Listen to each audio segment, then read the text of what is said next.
Hi, students. Today we are in chapter 6, and Mrs. Roopy is Loopy. And last time you read chapter 5, Mrs. Roopy's hero. And do you guys remember who her hero was? It was, sorry, that was a bad drum roll, but Melville Dewey. And he was a famous librarian, and he created the Dewey Decimal System, which is pretty awesome. But today we are going to be reading on in chapter 6, Johnny Applesauce. And since today's chapter is kind of short, I think I'm going to go ahead and skip on to chapter 7. So we'll be on chapter 8. Awesome. Johnny Applesauce. When we came into the library the next time, a guy with a long beard came down the ladder from the treehouse wearing blue jean overalls. He was carrying a shovel and a big sack. He had no shoes on his feet, but he was wearing a pot on his head.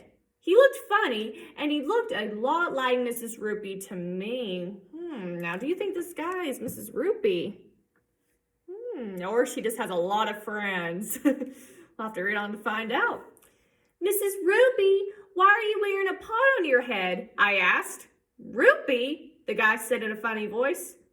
You young'uns must be confusing me with some other filler. My name is Johnny Appleseed. It's the year 1800. I travel from town to town, picking apple trees most everywhere I wander. You're not Johnny Appleseed, Andrea called out. You're Mrs. Roopy. I never heard of no Roopy, the guy said, making his forehead all wrinkly. Appleseed's the name. Planting apple trees is my game. This here's a darn big country, and I reckon folks are going to need a heap of apples. No matter what we said, we couldn't convince the bearded guy with the pot in his head that he wasn't Johnny Appleseed. He read us a story about Johnny Appleseed and told us lots of stuff about apples. Did you know that folks have been eating apples for thousands of years? Johnny Appleseed told us.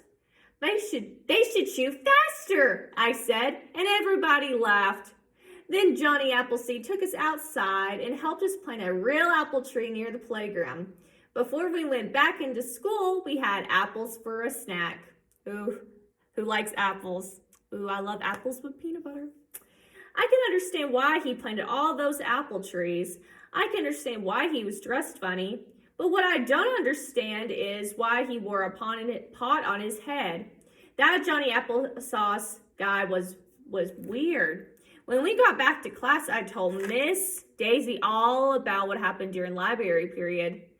Do you think books are born, AJ? She asked me. Yes, I said. Oh, and that was the end of chapter 6, Johnny Appleseed. And then there goes Johnny Appleseed planting more apples. And since that chapter was kind of short, we're going to go ahead and read on to chapter 7.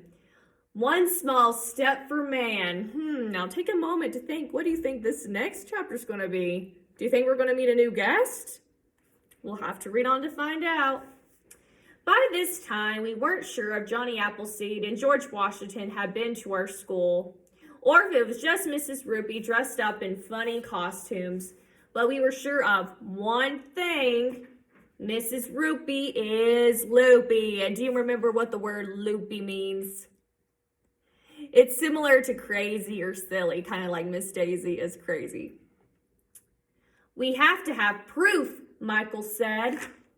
My father is a policeman, and he said that if you want to be sure of something, you have to have proof. He always says that proof is in the pudding. What does pudding have to do with it? I asked.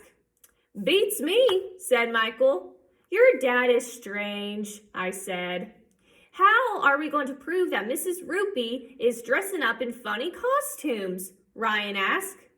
We'll get her fingerprints, Michael said all excited. That's what my dad does.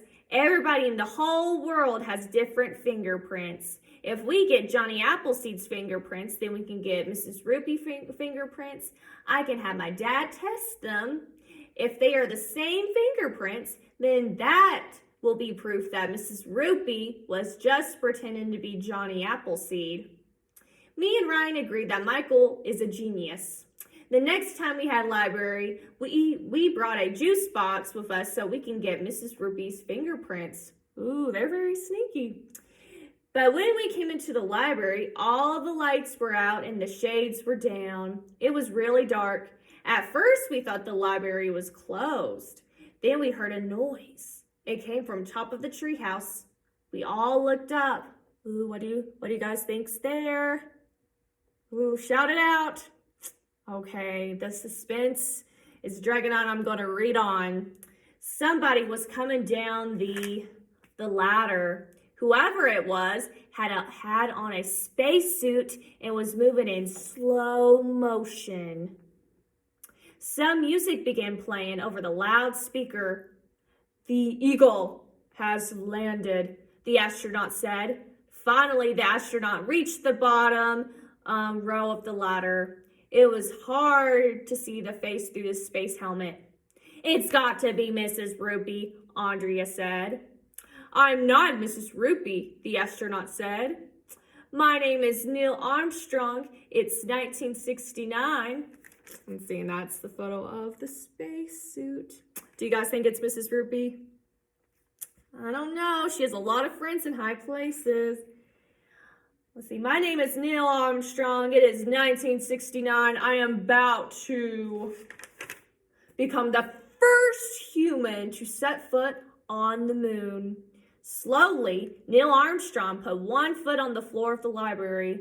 That's one small step for man, one giant leap for mankind, he said. We tried to convince Neil Armstrong that he was really Mrs. Roopy dressed in a spacesuit, but he kept saying he had never heard of anyone named Roopy. Neil Armstrong spent the rest of the period showing us books about the moon and the sun and the stars in outer space. It was almost not boring, but not quite. Would you like some juice, Mr. Armstrong? Michael asked, holding out the juice box.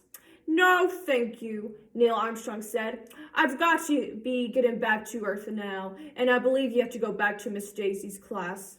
Then he climbed up the ladder and into the treehouse. Michael was disappointed that he didn't get Neil Armstrong's fingerprints. When we got back to class, I told Miss Daisy all about Neil Armstrong stepping on the surface of the moon for the first time. Whoa, that sounds exciting, Miss Daisy said. Do you still think books are boring, AJ? Yes, I said. Do you think Mrs. Roopy's going to change his mind about AJ, about him reading books? I hope he does, because she's doing a really good job if that is her dressing up. Now, do you think it is Mrs. Roopy dressing up? I don't know. We'll have to keep reading to find out. But next time we are going to be reading Chapter 8, Nursery Rhyme Week. So I wonder what that chapter is going to be about. And I'll catch you guys next time. And Mrs. Roopy is Loopy. Bye.